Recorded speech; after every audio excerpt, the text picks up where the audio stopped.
Hello and welcome to the Confusion Wrestling Podcast, the last bastion of independent wrestling. I'm your host, Rob Kammer, and, well, what do you guys want to talk about this week? I know. We'll talk about independent wrestling here in a moment, and I'm going to do a mark it on the calendars, because we're going to deviate from the norm here a bit, because, as a whole, I don't like talking about the big boys, as I believe professional wrestling is sustained by, your smaller promotions of guys grinding it out on the weekends, and busting their collective behinds to put on a show for all of us.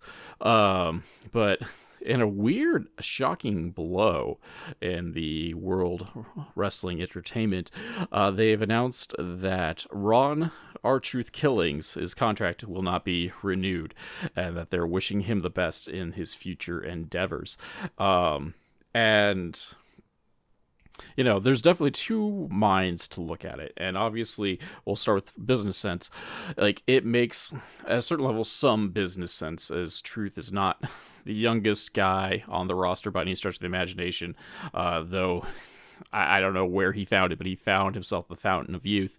But, he's not necessarily generating a return for the cost necessarily. I don't know. I'll have to see what his merch numbers are before I, full out say, weight the cost benefits. But at least, on paper, without having access to every little bit in detail, at a certain level, it makes sense to let Truth, his contract lapse. What just doesn't make sense is that they just kind of put him, have him all over TV at various points, and then just be like, meh, you're not worth that much to us. But on the flip side, the human aspect of it, which is where we're really kind of getting things, is that the dude was the guy in the locker room. He's one of the only guys that no one had any sort of negative things to say about. He is always viewed as this positive, entertaining influence. We could question about him being BFFs with Mr. McMahon, but as a whole, the entire roster loved him, and it seemed to have taken a huge hit on morale to let him go. And so he's a guy that what he brings to the company it cannot be properly measured in numbers, because what he brings is sanity, and a boost of morale to the office environment, which at a certain level is probably one of the more important things that you can have in a large company, or a company that's by financial metrics very much successful. And they veritably tore the heart, if I may use that phrasing, tore the heart out of the locker room. So if there wasn't any reason to believe it before, here is your sign that the good old mom and pop days of the World Wrestling Federation, the Worldwide Wrestling Federation, and or World Wrestling Entertainment is long gone and been replaced by the stone cold grasp of corporate America. Not that it hasn't been heading this way for decades at this point, especially once they became a publicly traded company, but I digress as if I were Taz. But either way, that being said, that was a shocking move for Truth to have his contract be allowed to run out as such. But the dude is entertaining, has his hands in a bunch of other projects outside of wrestling. He's going to land on his feet. He's going to be fine. But he may be fine, but morale might have, had an eye-opening experience. Anywho, enough about that. What I like to talk about is independent wrestling, and don't have a guest this week. I got some guests coming up in the next couple of weeks or so. However, so let's talk some wrestling. I ended up becoming a sponsor for a company out of Indiana, known as Hooligan Championship Wrestling. And this is a one-time sponsorship as of right now. It's not like SCW Pro where we're rolling over. But I caught wind of their event called Ascending the Queendom Part 2, that was held May 23rd of this past year. It has, some of the who's who of unsigned talent, up and coming unsigned women's wrestling talent in the U.S. So I thought I'd give it a check out, especially once I heard that friend of the show, Noelle Summit, was going to be there.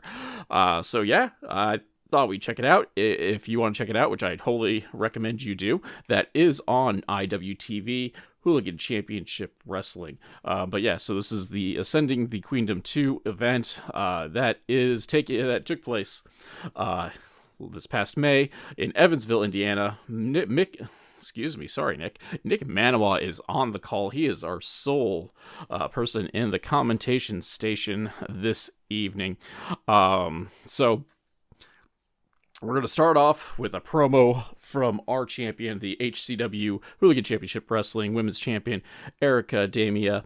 She's putting over the crowd, lets us know that, it's because of folks like us watching that they can go out there and do the things they do.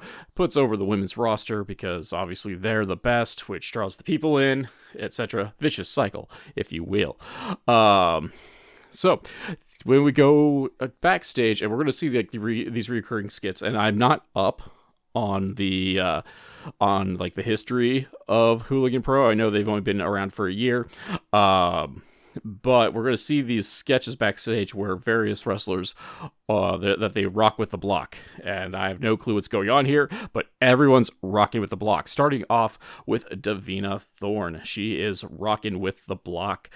She is the Proto Diva, and a bunch of other nicknames that I can't remember off the top of my head. But I've gotten to see some of her work, and despite being pretty new into her career, has got herself a good start going for her. She is part of our first match of the evening, wrestling in the first round of the Ascending the Queendom tournament. She is taking on Rachel Armstrong, another Midwestern standout. The referee is known as Connor, but I assume it's Love Doug with a worse haircut. We get some chain wrestling to start off this here party until Rachel blasts Thorne with a shotgun dropkick. Thorne takes a 9 count on the outside, as you will. Armstrong is cut off from a Lope Suicida, allowing Thorne to take over for a bit. However, just kind of out of nowhere, Armstrong transitions a suplex into a fisherman's cradle to pick up the victory in a relatively short match. I'd like to see it a bit more coming out of this, but of course, since this is a first round match, I can see where they didn't want this to go terribly long. But Rachel is good as a plucky babyface. Davina, you'll either love her or you'll hate her, just because that she's one of those workers that just doesn't stop talking, and her voice can get grating after a bit. But otherwise, depending on how you want to take those things, it was a fun match overall. We're going backstage where Tootie Lynn almost kicks the camera out of the cameraman's hand because she didn't see them there. But in addition to kicking, she is rocking with the block. Our second match of the evening is another first round match for Ascending the Queendom. It is Sierra taking on Tootie Lynn. Again, like most of these folks, Midwestern standouts, making some waves. Especially Sierra's got some hype behind her every now and again. We get the typical boo cheer, contest going up to the turnbuckles and seeing who can get the most cheers, but Sierra has enough of that and it tries to attack Tootie from behind. Tootie does fire back with some nasty strikes, and a nasty double stomp, only gets 2 from a kneeling position. Like that cracked my back. And I'm just watching it from my couch eating potato chips, man. That hurt me. However, we're going outside, and we got a classic spot where Sierra cuts off Tootie on the outside. Senton by Sierra gets 2 inside the ring, and Sierra is not happy about that. Sierra misses a second senton and allowing Tootie to make her comeback. We get a flurry of corner running strikes, ending with a bulldog. Only a 2 count off of that, though. Now Sierra wants to hit a running corner strike of her own. Ends with a Meteora, 2 count off of that. Tootie, though, is the one who comes out on top with a big roundhouse kick to the head of Sierra to move on to the finals. So this is another quick fun match. I would like, again, with the level of competitors here, I'd like to see the match go on a bit longer. But again, we're dealing. This is a one-night tournament. People are wrestling multiple matches. I see why you would want to cut it short, but with kind of like the name value of this match, I felt like this could have been like a marquee matchup for the evening. But it is what it is. It's still early yet. We got plenty of show to go. And Allie Albright's backstage. She is our best friend, and she is rocking with the block as well. She is also part of our next match, which is for the inaugural Hooligan Championship Wrestling's Women Tag Team Championships, as Allie Albright teams with Leela Hall, and Mila Johnson and Cassie Clay are their opponents. Again, this is going to be the first Hooligan Championship Wrestling Women's Tag Team Champions. Just from what I've gathered, it is 4 folks put together. And before we go into the match, because this has nothing to do with the 4 competitors involved, but like one of my little like pet peeves in wrestling is like rando things, like what, like this is a batch of things, like folks getting shoved into title opportunities that like they don't necessarily deserve, or at best like deserve just because of name value. And 2, like just random paired together folks going for the tag titles. And like, I know all tag teams have to like start somewhere, and that almost every tag team at one point was just 2 randos thrown together. But like, I feel like if you're 2 randos thrown together for the first time, you shouldn't be competing for the tag team championship, and both teams fit that bill tonight. So like, just big picture, not a big deal. Small picture though, thoroughly annoyed by that booking decision. But I guess if I had money, or people respected the Brutal Bob Evans booking 101 certificate that I have, I guess I could be booking a promotion too. But hey, by the way, FYI, I'm available to book your local promotion. Like, shoot me a message. Anywho, but yeah, so we are going to have tag team match here with Allie Albright and Leela Hall taking on Mila Johnson and Cassie Clay. But yeah, so is any of these folks championship material? We're gonna find out here in a second. Looks like Hall and Johnson are gonna start the party off. They're trading the same hold back and forth before going for tags. Basement drop kick followed by a standing moonsault by Hall and Albright get a 2 count. So they're already starting to work together. So like, I may have my misgivings about just like these rando pairings, but at least Hall and Albright are starting to gel quite well together. However, despite this early success, the heels take over on Albright. Albright tries to make a comeback with a diving backbreaker from Here Comes the Pain, but is cut off before she can gets to Hall there. I just had to throw in a Here Comes the Pain reference because it seemed like every heel had that move. It was Christian's diving reverse DDT backbreaker, and it's like the Michinoku driver in the current game. So we're like, we got an open slot. Let's just throw that move in there. But yeah, so Albright uses it, and I haven't seen it used in quite some time by someone who isn't Christian Cage, so bully on her for that one. A side slam by Clay gets 2. We finally get the hot tag as things break down. Belt shot by Clay, he only gets a 2 count though. Eat defeat by Hall, followed up by a sit out double hook facebuster by Albright, gets the 3 count as Johnson is pinned. For also their first match together, and they are the inaugural Hooligan Championship Wrestling Women's Tag Team Champions. After the match though, Clay is not thrilled with this loss, blames Johnson for it, and turns on Johnson at the end of the match, just beating her pillar to post before making an unceremonious exit. Our next match actually isn't a match at all. It is Ava Brooks. She is coming to Hooligan Championship Wrestling soon, and she is putting the entire roster on notice. Also backstage, Blair Onyx is here, and she is very creepily rocking with the block. She has kind of gone full exorcist on us now. She's no longer just a mere spider. But speaking of creepy, she is taking on the lovely Miss Larken in a match of who's going to be creepier.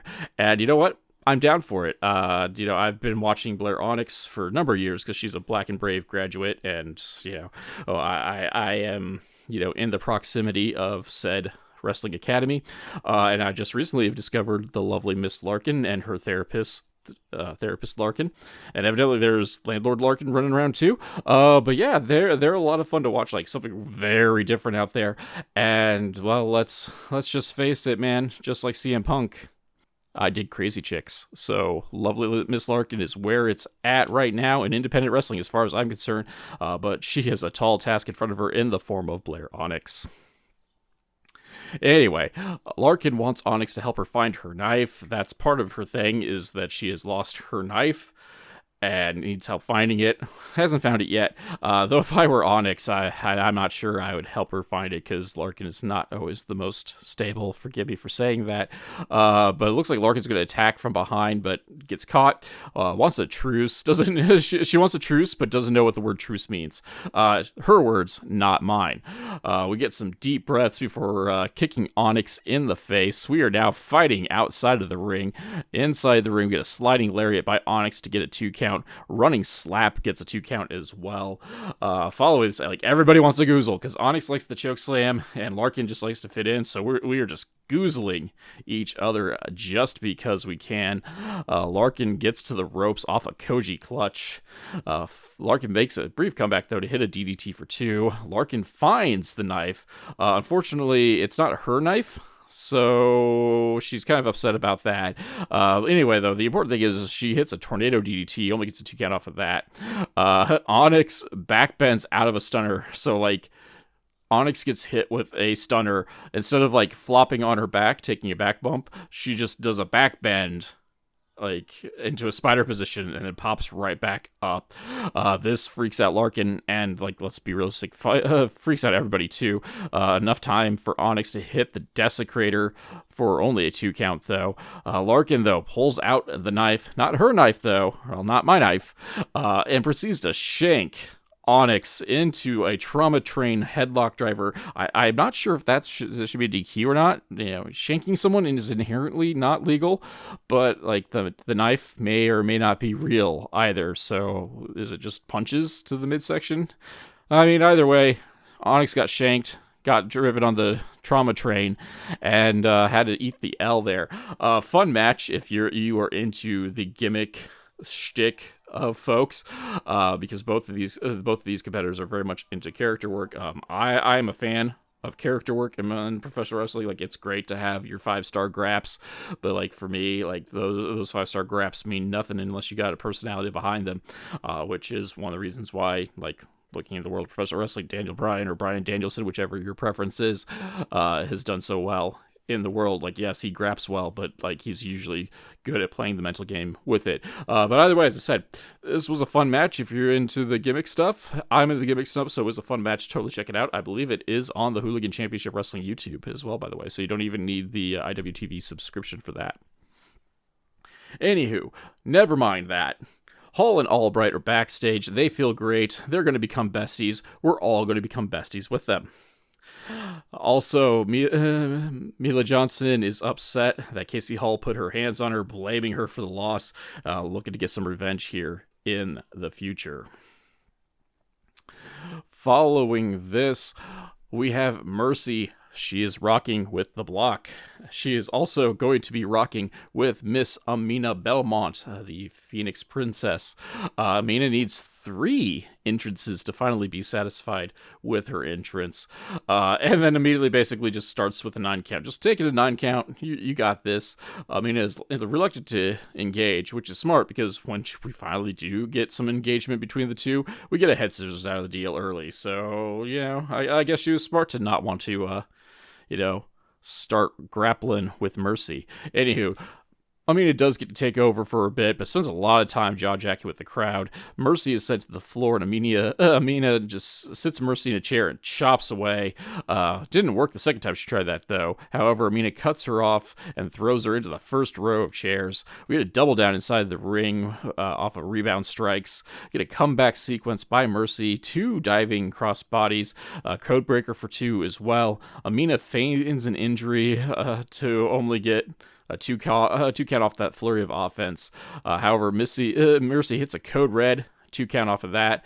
Nightmare on Helm Street, though, that is what it takes to put a Phoenix Princess down, giving Mercy the win. Fun match as well. Solid character work from Amina Belmont. Mercy playing the role as the underdog pretty darn well herself, so no complaints on that. Backstage, Zia Brookside has arrived at Hooligan Championship Wrestling to take everything the women have to offer. She's not rocking with the block, though. However, Big Alice Crowley, she rocks with the block. Alrighty, up next is our big 8-woman tag team match as Team Noelle, also, by the way, sponsored by, when I got the sponsorship, we were still MLW Confusion, but sponsored by the Confusion Wrestling Podcast. Team Noelle is friend of the show, Noelle Summit, Alice Crowley, Dixie Douglas, and Heather Blue taking on Team Big Mama, also featuring friend of the show, a Big Mama, Riley Matthews, Stella Buho, and Carter Kaufman.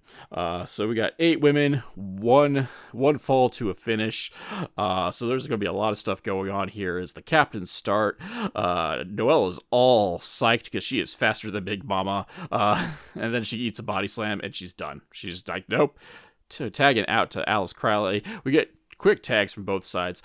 Baseball slide by Kaufman on Noelle gets 2. The heels finally take control over Matthews. Tandem offense from Noelle and Crowley is not enough to keep Matthews down.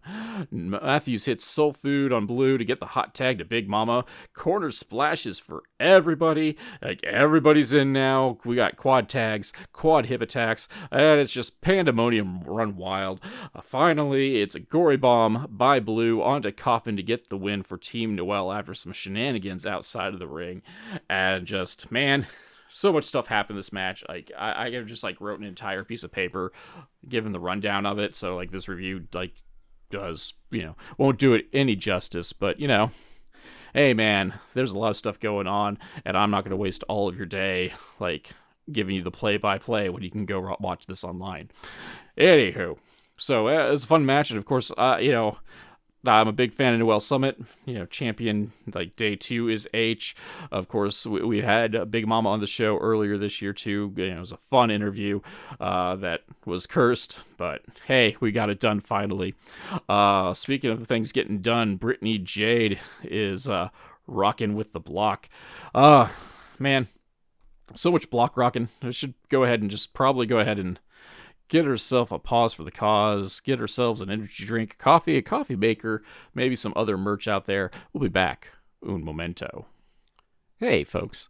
MLW Confusion's become a veritable hub of shopping and treats and all that sort of good stuff.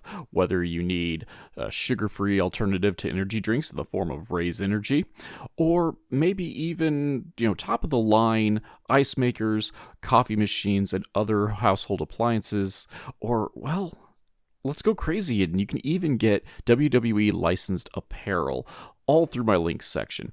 All you got to do is wander down to the descriptor of this week's episode, check out the various links, click on them, and go shopping like you normally would. Heck, like, it's no difference. You just came in and just said Rob sent you.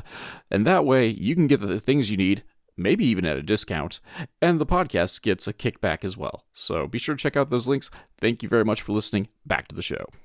All right, we are back. Brittany Jade versus Zia Brookside. I think I noticed is Jade talks a lot before the match, during the match, I think after the match too.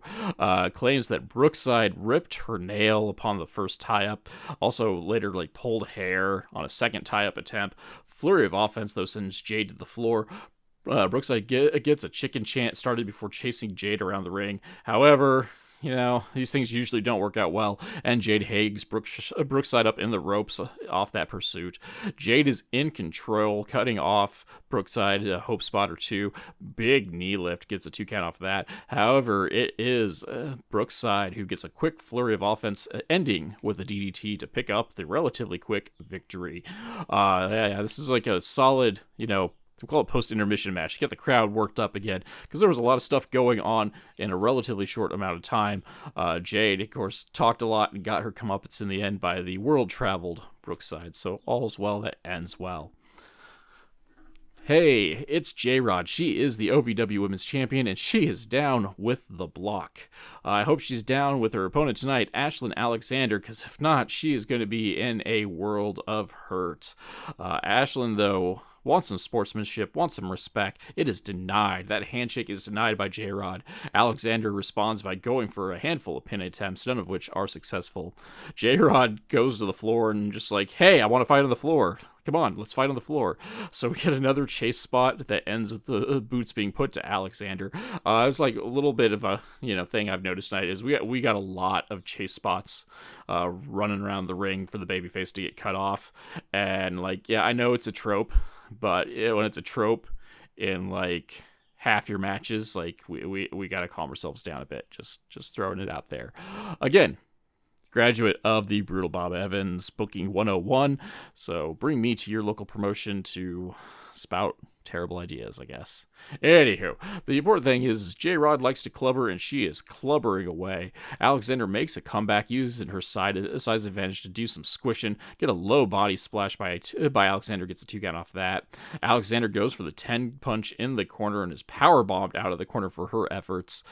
J-Rod takes a water break to hide her chain in her hand through a hilarious batch of missteps, ends up Muda misting the referee with the water, which that is what you get for that ref bias there, ref.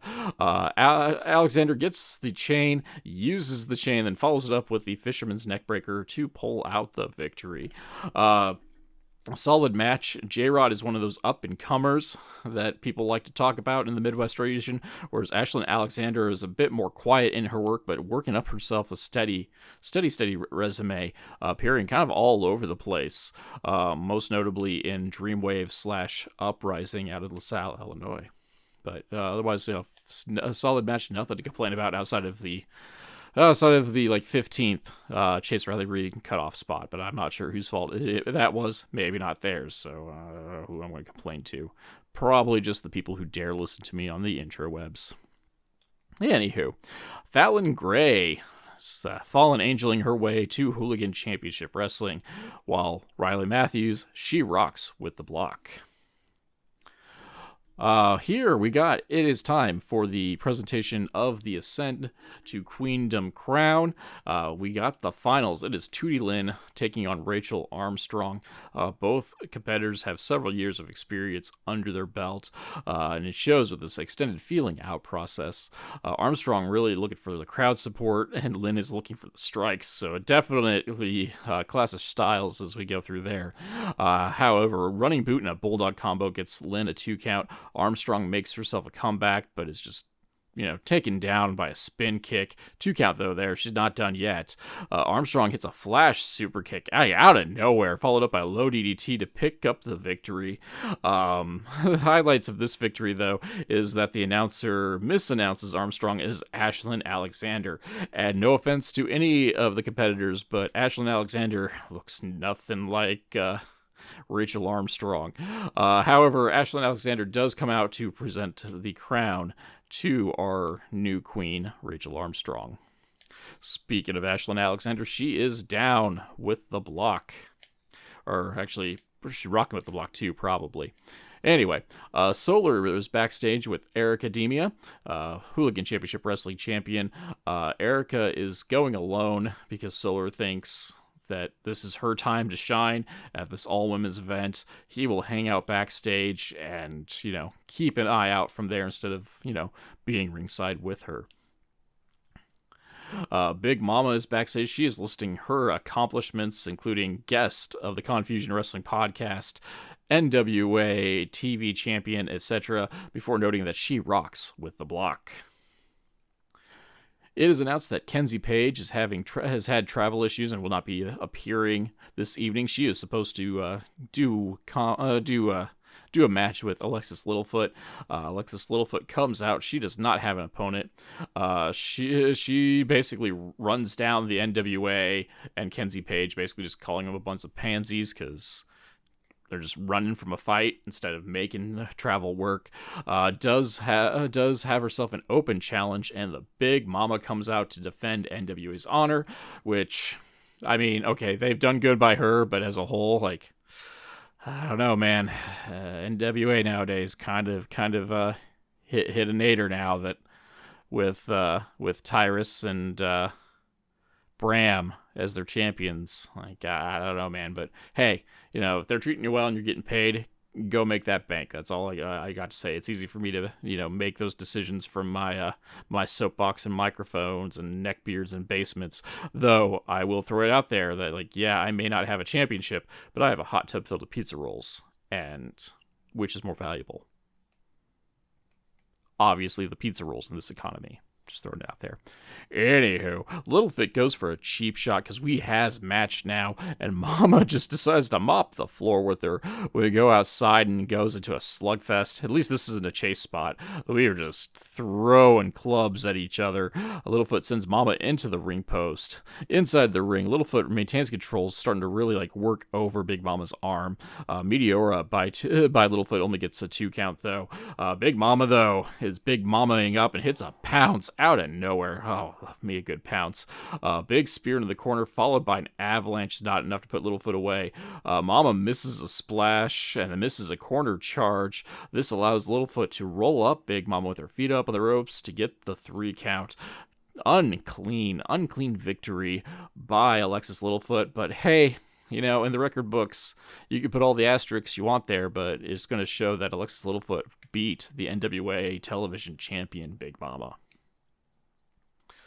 Backstage, our homie, the Nomi, Gabby Forza, is down with the block, rocking the block. I can't get my notes right at this point because I've said rock the block too many times, and it's not one of my normal catchphrases and usual things that I like to say besides and pizza roll and Manders and yeah, all that sort of good stuff. Anyway, she is part of our main event for the evening. It is for the HCW Women's Championship as Ericademia battles Angel Metro, Gabby Forza, and Brittany Brooks. Fatal 4-way action.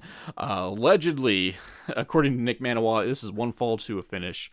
That will change here in a bit. We'll find out. Anyway, Erica tries to shake everybody's hand. Brooks, being the sole heel of this event, or at least this match, refuses. We get a 4-way test of strength because Forza just suckered everybody into it. Brooks talks smack to everyone and pays for it. We get green on green violence as Erica and Forza tangle inside the ring. Brooks and Metro will fight on the gym floor. We switch things up and Brooks and Metro now are in the ring. Forza overpowers everybody with a Samoan drop, follow-away slam combo for a 2 count, followed up by another 2 count on a different competitor. Forza is powerbombed off the top rope and gets hit with a modified scorpion kick before being pinned by all 3 other women. She is eliminated. Guess it's an elimination match. Nick Manoa has let us down. If I had a nickel every time I said that, I'd have 2 nickels, which is odd because I should have 0. Anywho, double bulldog by Brooks for 2 and 2 again. Flatliner once again only gets 2 for Brooks. Big head donk on the head by Erica eliminates Brooks. We are down to our final 2 as Ericademia is looking to retain against Angel Metro. We are trading blows inside the ring. Erica survives 2 brainbusters to lock in what is being called the Symphony, modified leg choke. Or guillotine almost, and Metro has nowhere to go. She dead. She dead, and the ref's just not doing anything about it, waiting for the tap.